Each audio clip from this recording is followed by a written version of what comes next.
ফিলিস্তিনিরা যখন গভীর ঘুমে আচ্ছন্ন, তখন এমন তাণ্ডব ইসরায়েলি অবৈধ বসতি স্থাপনকারীদের। ঘটনা বৃহস্পতিবার দিবাগত মধ্যরাতের, যা ধরা পড়ে সিসি ক্যামেরায়।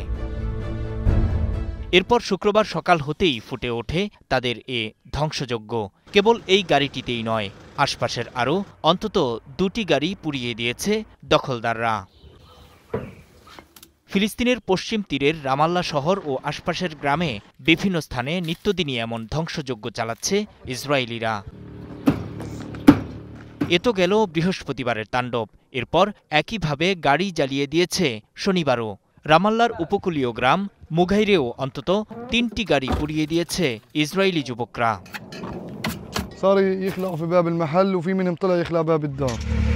মূলত গাজার যুদ্ধবিরতি চুক্তি কার্যকরের পর থেকে প্রতিদিনই কোথাও না কোথাও এমন ঘটনা ঘটাচ্ছে ইসরায়েলিরা। সেই সঙ্গে জৈতুন তুলতে যাওয়া ফিলিস্তিনি চাষিদের উপরও হামলা চালাচ্ছে তারা, পুড়িয়ে দিচ্ছে তাদের গাড়িও।